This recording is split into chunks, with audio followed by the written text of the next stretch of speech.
โลกาวิทูเป็นผู้รู้โลกอย่างแจ่มแจ้งอนุตตรปุริสธรรมสารถิเป็นผู้สามารถฝึกบุรุษที่สมควรฝึกได้อย่างพอมีไปยิ่งกว่าสัทธาเทวมนุษย์สานังเป็นผู้สอนของเทวดาและมนุษย์ทั้งหลายพุทโธเป็นผู้ตื่นผู้เบิกบานด้วยธรรมภควาติเป็นผู้มีความเจริญจำแนกธรรมสั่งสอนสัตว์ดังนี้พุทธวรหันตวรตติโกนาติยุตโตพระพุทธเจ้าประกอบด้วยคุณมีความประเสริฐแห่งอรหันตคุณเป็นต้นสุตตปิยานาการุณาหิสัมมาคัตโตมีพระองค์อันประกอบด้วยพระญาณและพระคุณอันบริสุทธิ์โพธิสิโยสุสานาตังกามานังวาสุโลพระองค์ใดทรงกระทำส่วนที่ดีให้เบิกบานเหมือนอาทิตย์ทำบัวให้บานวันตามาหันตามารานังศิลาสาสิเลนตังข้าพระเจ้าไหว้พระศิลาสีผู้บ่มีกิเลสพระองค์นั้นด้วยหัวแห่งข้าพระเจ้าพุทโธโยสัพพปานินังสารนังเกมามุตตามังพระพุทธเจ้าพระองค์ใดเป็นที่พึ่งอันเกษมสูงสุดของสัตว์ทั้งหลา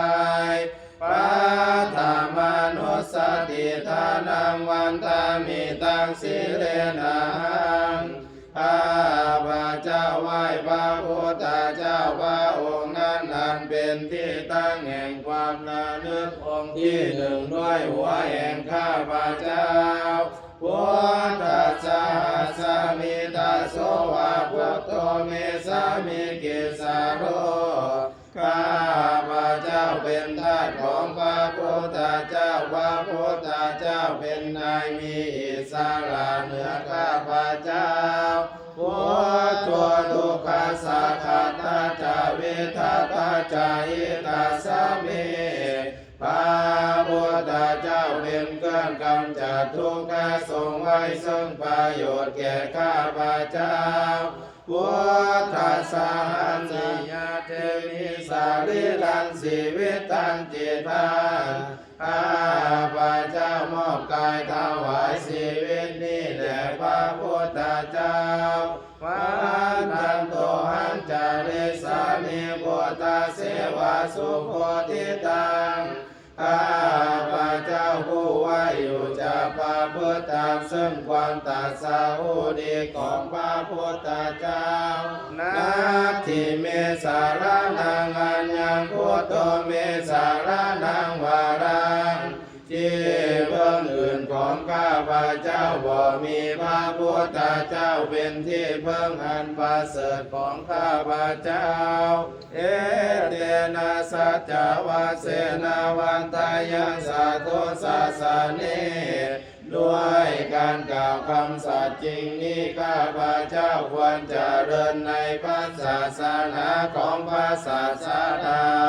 พุทธังเมวันธรรมเนนะยังปุญญังปัสสุตังอิทาข้าพระเจ้าผู้ไว้อยู่ซึ่งพระพุทธเจ้าได้ขนขวายบุญใดในบัดนี้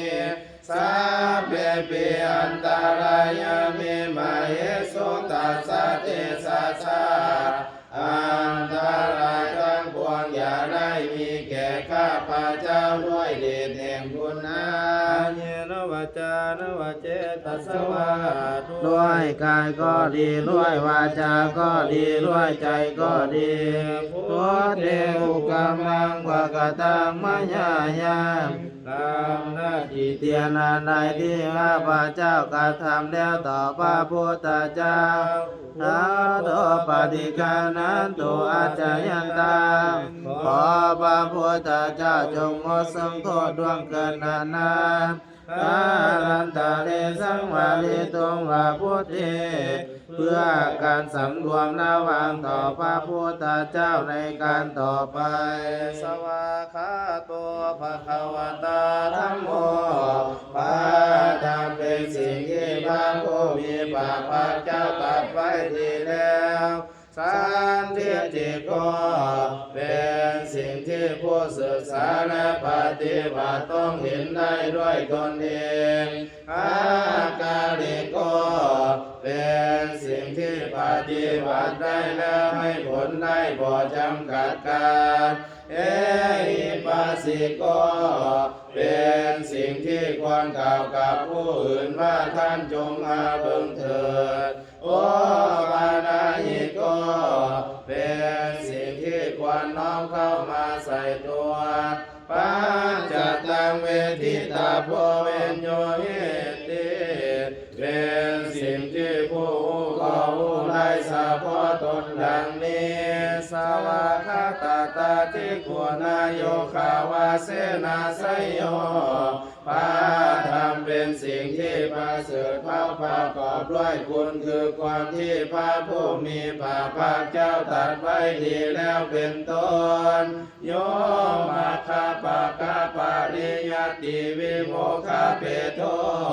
เป็นธรรมอันจำแนกเป็นมรรคผลปริญญาณนิพพานธัมโมตุโลกาปตานาตาทาทาสิตาลิเป็นธรรมทรงไว้ซึ่งผู้ทรงธรรมจากการตกไปสู่โลกที่ชั่ววันตามหันตามหาลังบาลธรรมมิตังข้าพระเจ้าไหว้พระธรรมอันประเสริฐนั้นอันเป็นเครื่องกำจัดเสียซึ่งความมืดพระโมโยสัพพปานินังสารานังเกมามุตตามังพระธรรมใดเป็นที่พึ่งอันเกษมสูงสุดของสัตว์ทั้งหลายทุติยานุสัตถิทานังวันทามิตังสิ